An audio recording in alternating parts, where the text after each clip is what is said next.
Back to my channel Alfina an aesthetic lifestyle. ഇന്ന് നമ്മൾ വന്നിരിക്കുന്നത് കുറെ കുട്ടികളുടെ ഡൗട്ട്സ് ക്ലിയർ ചെയ്യാൻ വേണ്ടിയിട്ടാണ്.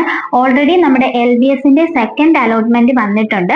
അലോട്ട്മെന്റ് വന്ന കുട്ടികൾ ടോക്കൺ ഫീസ് ഓഗസ്റ്റ് 11 മുൻപായിട്ട് അടച്ച് സീറ്റ് സെക്യൂർ ചെയ്ത് വെക്കേണ്ടതാണ്. ഓക്കെ, അതുപോലെ തന്നെ ഓഗസ്റ്റ് 12 ആകുമ്പോൾ നമുക്ക് തേർഡ് അലോട്ട്മെന്റ് പ്രതീക്ഷിക്കാവുന്നതാണ്. ഇത് പറയാനുള്ള റീസൺ എന്ന് പറയുന്നത്, നമുക്ക് ഓഗസ്റ്റ് 6 ആയിരുന്നു നമ്മുടെ ഫസ്റ്റ് അലോട്ട്മെന്റിന് ശേഷം ടോക്കൺ ഫീ അടച്ച് സെക്യൂർ ചെയ്ത് വെക്കാനുള്ള ടൈം. ഓഗസ്റ്റ് 7 ആയപ്പോൾ തന്നെ നമുക്ക് സെക്കൻഡ് അലോട്ട്മെന്റ് വരികയും ചെയ്തു.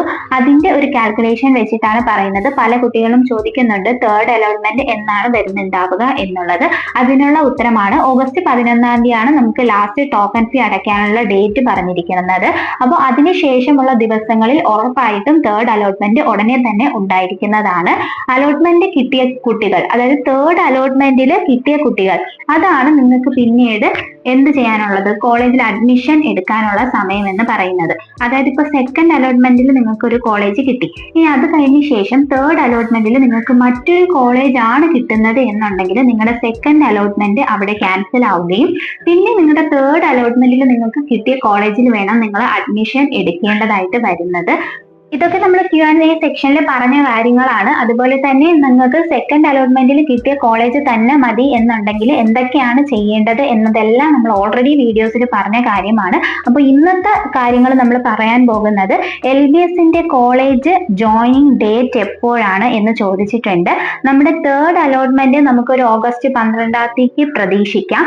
തേർഡ് അലോട്ട്മെന്റിന് ശേഷം തന്നെ ആയിരിക്കും നിങ്ങൾ അഡ്മിഷൻ എടുക്കേണ്ടത്. അതായത് ഇത്രയും നാൾ നമ്മൾ കോളേജിൽ പോയിട്ടില്ല, നമ്മൾ ടോക്കൺ ഫീ അടച്ച് നമ്മുടെ സീറ്റ് സെക്യൂർ ചെയ്ത് വെക്കുക എന്നതൊക്കെയാണ് നമ്മൾ ചെയ്തുകൊണ്ടിരുന്നത്. എന്നാൽ തേർഡ് അലോട്ട്മെന്റിന് ശേഷം നിങ്ങൾക്ക് ഇഷ്ടപ്പെട്ട കോളേജിലാണ് കിട്ടിയത് എന്നുണ്ടെങ്കിൽ നിങ്ങൾ ഡയറക്റ്റ് പോയി അഡ്മിഷൻ എടുക്കേണ്ടതാണ്. അപ്പോൾ ഇവിടെ ശ്രദ്ധിക്കേണ്ട കാര്യം, നിങ്ങൾ ഫസ്റ്റ് ഇയറിലെ ഫുൾ ഫീസും നിങ്ങൾ ആ സമയത്ത് അടയ്ക്കണം. അതുകൊണ്ട് നിങ്ങൾ ഫീയും കാര്യങ്ങളും ഒക്കെ റെഡിയാക്കി വെക്കണം. കാറ്റഗറി ബേസിൽ ആർക്കൊക്കെ എത്ര ഫീ ആണ് വരുന്നത് എന്നതൊക്കെ നമ്മൾ ഓൾറെഡി വീഡിയോ ചെയ്തിട്ടുള്ളതാണ്. ഇനി ഒരുപാട് കുട്ടികൾ ചോദിച്ച കാര്യമാണ്, ടെമ്പററി ആയിട്ട് സീറ്റ് എടുക്കാമോ? ടെമ്പററി ആയിട്ട് LBSൽ BSc നഴ്സിംഗിന്റെ സീറ്റ് നമുക്ക് എടുക്കാൻ പറ്റുന്ന ടൈം പീരീഡ് എന്ന് പറയുന്നത് തേർഡ് അലോട്ട്മെന്റ് വരെയാണ്. ഇനി തേർഡ് അലോട്ട്മെന്റിൽ നിങ്ങൾക്ക് ഏത് കോളേജ് ആണോ കിട്ടിയത് ആ കോളേജിൽ നിങ്ങൾ പോയി ഡയറക്റ്റ് അഡ്മിഷൻ എടുക്കേണ്ടതാണ്.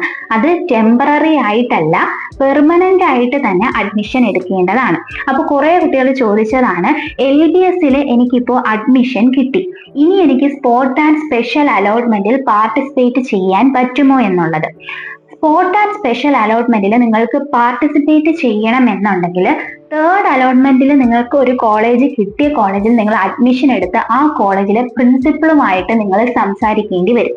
അതായത് ചില കോളേജസിലേക്ക് നിങ്ങളെ റിലീവ് ചെയ്ത് മാറ്റും. ചില കോളേജസ് അവർ NOC സർട്ടിഫിക്കറ്റ് തരില്ല, കുറച്ച് കോളേജസ് തരുന്നുണ്ട്. അപ്പൊ അത് നിങ്ങൾ ആദ്യം കൺഫേം ചെയ്തതിന് ശേഷമായിരിക്കണം അവിടെ അഡ്മിഷൻ എടുക്കേണ്ടതും. അതുപോലെ NOC സർട്ടിഫിക്കറ്റ് ഇല്ല എന്നുണ്ടെങ്കിൽ, അവർ തരുന്നില്ല എന്നുണ്ടെങ്കിൽ നിങ്ങൾക്ക് സ്പോട്ട് ആൻഡ് സ്പെഷ്യൽ അലോട്ട്മെന്റിൽ പങ്കെടുക്കാൻ പറ്റില്ല.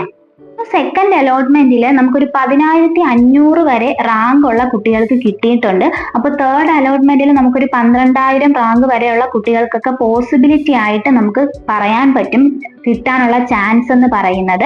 അതുപോലെ ടോക്കൺ ഫീ ഒറ്റത്തവണ അടച്ചാൽ മതി. ഇത് ഒരുപാട് പേര് പിന്നെയും ചോദിക്കുന്നുണ്ട് നമ്മുടെ കമന്റ് സെക്ഷനിൽ. നമ്മൾ എല്ലാ വീഡിയോസിലും പറയുന്ന കാര്യമാണ്, ടോക്കൺ ഫീ ഒറ്റത്തവണ അടച്ചാൽ മതി എന്നുള്ളത്. അതുപോലെ തന്നെ നിങ്ങൾ അഡ്മിഷൻ എടുക്കുന്ന സമയത്ത് ഈ ടോക്കൺ ഫീയും കൂടെ നിങ്ങളുടെ ഫസ്റ്റ് ഇയറിലെ ഫീയിൽ ആഡ് ചെയ്താണ് പോകുന്നത് കേട്ടോ. അതുകൊണ്ട് നിങ്ങൾ ശ്രദ്ധിക്കുക. പിന്നെ തേർഡ് അലോട്ട്മെന്റിന്റെ സ്റ്റാറ്റസ് അനുസരിച്ചാണ് നിങ്ങൾ ഇനി അങ്ങോട്ടുള്ള അഡ്മിഷനിലേക്ക് ജോയിൻ ചെയ്യുന്നത്. അതായത് ഒരാൾക്ക് ഇപ്പൊ ഫസ്റ്റ് അലോട്ട്മെന്റിൽ ഒരു കോളേജ് കിട്ടിയെന്ന് വിചാരിക്കാം, എന്നാൽ തേർഡ് അലോട്ട്മെന്റിൽ വേറെയാണ് കിട്ടിയത് എന്നുണ്ടെങ്കിൽ ഫസ്റ്റ് അലോട്ട്മെന്റിൽ കിട്ടിയ കോളേജ് അവിടെ ക്യാൻസൽ ആയി. ഇനി നിങ്ങൾക്ക് തേർഡ് അലോട്ട്മെന്റിൽ അലോട്ട്മെന്റ് ആയിട്ട് ഏത് സ്റ്റാറ്റസ് ഏത് കോളേജിലാണോ കാണിക്കുന്നത് അത് മാത്രമേ നിങ്ങൾക്ക് അഡ്മിഷൻ എടുക്കാൻ വേണ്ടി പറ്റുകയുള്ളൂ. അതുപോലെ തന്നെ ഓൾറെഡി ഒരു ഓഗസ്റ്റ് 18 ആകുമ്പം ഏകദേശം റിപ്പോർട്ടിങ്ങും കംപ്ലീഷൻ ഓഫ് അഡ്മിഷൻ ഒക്കെ ആയിരിക്കും. ആ ഒരു വീക്കിൽ തന്നെ എല്ലാം റെഡിയാക്കേണ്ടതായിരിക്കും. നിങ്ങൾ അതുകൊണ്ട് ഫീസും കാര്യങ്ങളൊക്കെ റെഡിയാക്കി വെക്കുക, നിങ്ങളുടെ ഡോക്യുമെന്റ്സ് റെഡിയാക്കി വെക്കുക. ഈ തേർഡ് അലോട്ട്മെന്റിന് ശേഷമാണ് നിങ്ങൾക്ക് കിട്ടിയ കോളേജിലേക്ക് നിങ്ങൾ പോയി അഡ്മിഷൻ എടുക്കാനുള്ള സമയം എന്ന് പറയുന്നത്. അപ്പോൾ സർട്ടിഫിക്കറ്റും ഡോക്യുമെന്റ്സ് എല്ലാം എല്ലാവരും റെഡിയാക്കി വെക്കുക. അപ്പോൾ കുറെ കുട്ടികളുടെ ഇനി ഒരു ഡൗട്ടാണ്, നിങ്ങൾക്ക് LBS ഇപ്പോൾ കിട്ടി, നമ്മൾ PNC മാക്കിന് അപ്ലൈ ചെയ്തിട്ടുണ്ട്, AMCS FNCK അപ്ലൈ ചെയ്ത കുട്ടികളുണ്ട്.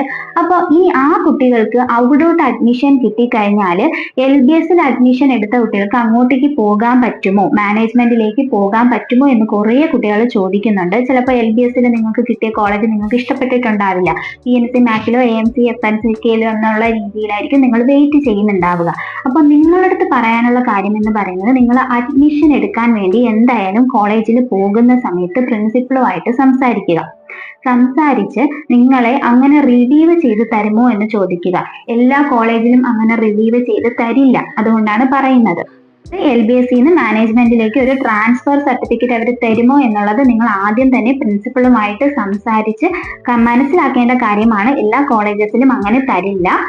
ഒരു ലീഗൽ സപ്പോർട്ട് നമുക്ക് ഇല്ല എന്നുള്ളത് നിങ്ങൾ മനസ്സിലാക്കുക. അതുപോലെ തന്നെ നിങ്ങൾക്ക് സ്പോട്ട് ആൻഡ് സ്പെഷ്യൽ അലോട്ട്മെന്റിൽ പങ്കെടുക്കാൻ NOC നിർബന്ധമാണ്. ഒരുപാട് പേര് ചോദിക്കുന്നുണ്ട് NOC ഇല്ലെങ്കിൽ കുഴപ്പമുണ്ടോ എന്നുള്ളത്. സ്പോട്ട് ആൻഡ് സ്പെഷ്യൽ അലോട്ട്മെന്റിൽ NOC നിർബന്ധമാണ്. നിങ്ങൾ അഡ്മിഷൻ എടുത്ത കുട്ടികൾ, അലോട്ട്മെന്റിൽ ഓൾറെഡി കിട്ടിയ കുട്ടികൾ, നിങ്ങൾ അഡ്മിഷൻ എടുക്കാൻ പോകുന്ന കോളേജിൽ പോയി അന്വേഷിക്കുക നിങ്ങൾക്ക് NOC കിട്ടുമോ എന്നുള്ളത്. NOC ഇല്ല എന്നുണ്ടെങ്കിൽ നിങ്ങൾക്ക് സ്പോട്ട് ആൻഡ് സ്പെഷ്യൽ അലോട്ട്മെന്റിൽ പങ്കെടുക്കാൻ പറ്റില്ല. അതുപോലെ ഇതുവരെയും അലോട്ട്മെന്റ് കിട്ടാത്ത കുട്ടികളായാലും NOC സർട്ടിഫിക്കറ്റ് നിങ്ങൾക്ക് വേണം. അത് നിങ്ങൾ റെഡിയാക്കിയാൽ മാത്രമേ നിങ്ങൾക്ക് സ്പോട്ട് ആൻഡ് സ്പെഷ്യൽ അലോട്ട്മെന്റിലേക്ക് പങ്കെടുക്കാൻ പറ്റുകയുള്ളൂ. ഇതെല്ലാം നമ്മുടെ LBSന്റെ പ്രോസ്പെക്ടസിൽ വളരെ വ്യക്തമായിട്ട് കൊടുത്തിട്ടുള്ള കാര്യമാണ്. പ്രോസ്പെക്ടസിൽ എന്ത് പറഞ്ഞിട്ടുണ്ടോ അത് രീതിയിൽ തന്നെയാണ് ഷെഡ്യൂളും കാര്യങ്ങളും ഒക്കെ നടന്നു പോകുന്നത്. അപ്പോൾ അതനുസരിച്ച് മാത്രമേ നിങ്ങൾക്ക് അഡ്മിഷൻ പ്രോസസ്സ് മുന്നോട്ട് കൊണ്ടുപോകാൻ വേണ്ടിയിട്ട് പറ്റുകയുള്ളൂ. കുറെ കുട്ടികൾ ചോദിക്കുന്നതാണ് പാരാമെഡിക്കൽ എപ്പോഴാണ്. പാരാമെഡിക്കലിന്റെ ഒരു അപ്ഡേറ്റും LBSന്റെ ഭാഗത്ത് നിന്നും ഇപ്പോഴും നമുക്ക് കിട്ടിയിട്ടില്ല. കിട്ടുന്നതനുസരിച്ച് നമ്മൾ വീഡിയോ ചെയ്യുന്നതായിരിക്കും. അതുപോലെ നിങ്ങൾ Q&A സെക്ഷൻ കുറച്ച് ലോങ് വീഡിയോ ഞാൻ ചെയ്തിട്ടുണ്ട്. അത് കാണാത്തവർ അത് മുഴുവനായി കണ്ടു കഴിഞ്ഞാൽ നിങ്ങളുടെ ഡൗട്ട്സ് ക്ലിയർ ആകും. നിങ്ങൾ ശ്രദ്ധിച്ചിരുന്ന് കേൾക്കുക, ആരുടെ വീഡിയോ നിങ്ങൾ കണ്ടാലും അത് ശ്രദ്ധിച്ചിരുന്ന് കേട്ട് മനസ്സിലാക്കിയതിന് ശേഷം മാത്രം റിപ്ലൈ തരിക. അതായത് നിങ്ങൾ കമന്റിലൂടെ നിങ്ങളുടെ ഡൗട്ട്സ് ചോദിക്കുക. പല കുട്ടികളും വീഡിയോ ഫുള്ളായിട്ട് കാണാറേ ഇല്ല.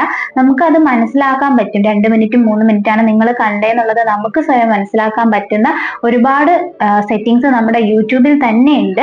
അതുകൊണ്ടാണ് പറയുന്നത്, മുഴുവനായിട്ട് കണ്ട കുട്ടികൾക്ക് ഡൗട്ട് വരില്ല. പല കുട്ടികളും വീഡിയോ അപ്ലോഡ് ചെയ്ത് നോട്ടിഫിക്കേഷനിൽ കയറിയ ഉടനെ നിങ്ങളുടെ തലയിലുള്ള എന്താണോ ഡൗട്ട് അത് ഉടനെ കമന്റ് സെക്ഷനിൽ ചോദിക്കുകയാണ് ചെയ്യുന്നത്. ചിലപ്പോൾ ആ വീഡിയോയിൽ തന്നെ നിങ്ങളുടെ ഡൗട്ടിനുള്ള ആൻസർ ഉണ്ടാകും, പക്ഷേ നിങ്ങൾ അത് മുഴുവനായിട്ട് കാണാനുള്ള ഒരു വെയിറ്റിംഗ് കാണിക്കുന്നില്ല, നിങ്ങളൊരു പേഷ്യൻസ് കാണിക്കുന്നില്ല എന്നത് മനസ്സിലായി. അപ്പോൾ നിങ്ങൾ ചിലപ്പോൾ ഈ പറയുന്നത് നിങ്ങൾ മുഴുവനായിട്ട് കേൾക്കില്ല, നിങ്ങൾ വീഡിയോ സ്കിപ്പ് ചെയ്ത് പോവായിരിക്കും, അല്ലെങ്കിൽ ബാക്ക് അടിച്ച് പോവായിരിക്കും, ഞങ്ങൾക്ക് കിട്ടേണ്ട കാര്യങ്ങൾ കിട്ടിയെന്ന് വിചാരിക്കും. പക്ഷെ ഇതിന് ശേഷം പറയുന്നതിലും എന്തെങ്കിലുമൊക്കെ കാര്യങ്ങൾ ഉണ്ടാകാം എന്ന് വിചാരിച്ച് പേഷ്യൻസോടുകൂടി, നമുക്കറിയാം ഒരു വീഡിയോ ഒരു 10 മിനിറ്റിൽ താഴെയുള്ള വീഡിയോസ് ഒക്കെയാണ്, നമ്മൾ ചെറിയ ചെറിയ വീഡിയോസ് ആണ് ചെയ്യുന്നത്. അപ്പോൾ നിങ്ങൾ BSc നഴ്സിംഗിന് വേണ്ടിയിട്ടുള്ള അഡ്മിഷൻ വെയിറ്റ് ചെയ്യുന്ന കുട്ടികളല്ലേ, അപ്പോൾ നിങ്ങൾ കുറച്ചുകൂടെ ക്ഷമയും കാര്യങ്ങളൊക്കെ കാണിക്കാൻ വേണ്ടി ശ്രദ്ധിക്കുക. അപ്പോൾ വീഡിയോ ഇഷ്ടപ്പെട്ടിട്ടുണ്ടെങ്കിൽ ലൈക്ക് ചെയ്യുക, നിങ്ങളുടെ ഫ്രണ്ട്സിലേക്ക് ഈ ഇൻഫർമേഷൻസ് ഷെയർ ചെയ്ത് കൊടുക്കുക. അതുപോലെ ഡൗട്ട്സ് എന്തെങ്കിലും ഉണ്ടെങ്കിൽ ചോദിക്കുക. അപ്പോൾ നെക്സ്റ്റ് വീഡിയോ ആയിട്ട് നമുക്ക് ഉടനെ തന്നെ കാണാം. അതുവരേക്കും ഓക്കെ, ബൈ, താങ്ക് യു.